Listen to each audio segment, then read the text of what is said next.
Southeastern California Conference is the largest conference in the Pacific Union, as well as the largest in the entire North American division.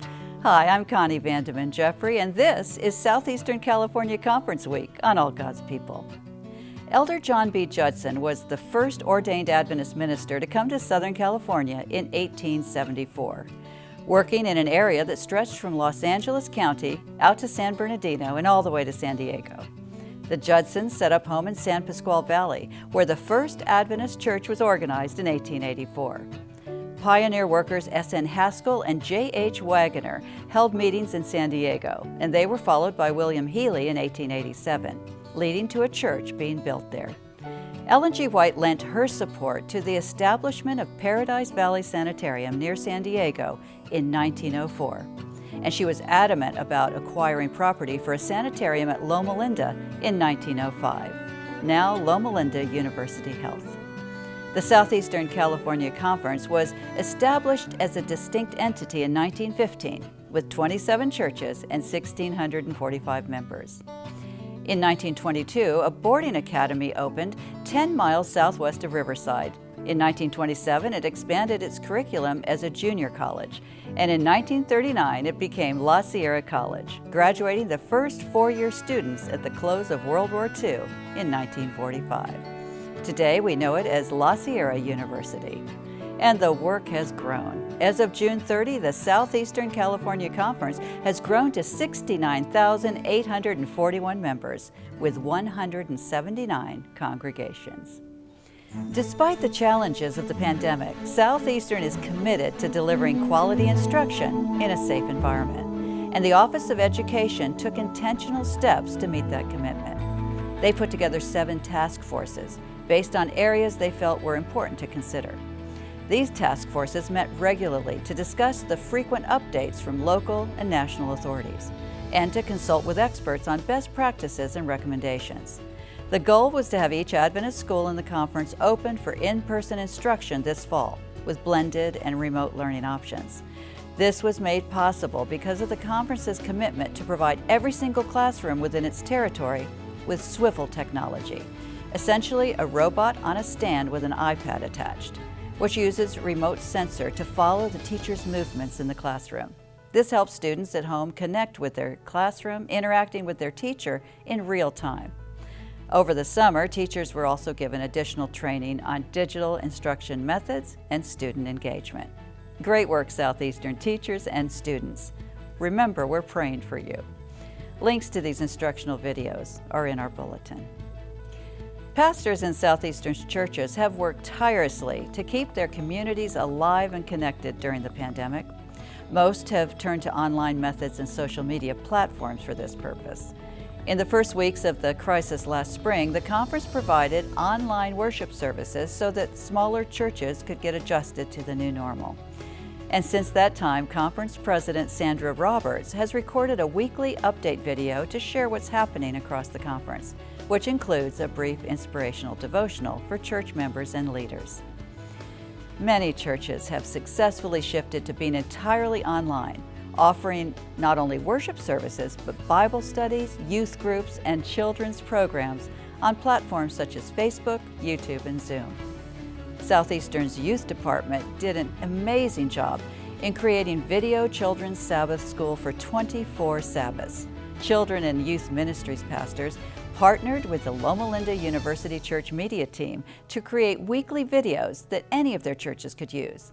Eventually, even a short 3-question video was produced for youth and young adult conversations. Really wonderful work in keeping adults and young people connected during these times. In response to the deaths of Ahmaud Arbery, Breonna Taylor, and George Floyd in June, Southeastern California Conference officers shared a statement against racial injustice. In it, the officers state, "Our hearts and voices collectively cry out for justice. We mourn for so many who have lost loved ones to ongoing abuse and racial injustice. We mourn with our brothers and sisters in our own conference and communities who have also suffered as a result of discrimination or hateful language, and who have been marginalized because of their race. Recognizing that we have all contributed to this systemic culture, we ask forgiveness for when we failed to embody what it means as faith communities who are followers of Jesus to love all people well. The full statement is available on the SECC website. In mid-September, the Southeastern California Conference held its annual Youth Leadership Convention. Under normal circumstances, the event would have been held at Pine Springs Ranch. But this year, the event was the first ever virtual Youth Leadership Convention.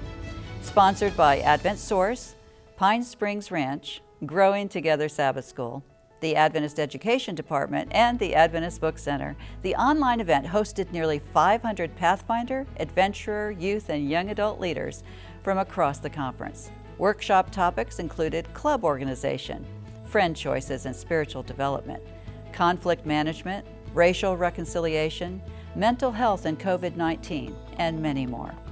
Over the course of the weekend, nearly 19,000 interactions took place on community boards, indicating that attendees were engaged with the convention and enjoyed connecting with and learning from each other as they strive to become even better leaders serving our young people.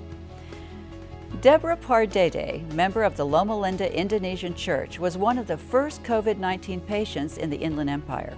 In early March, Deborah went to her doctor with a persistent cough and fever.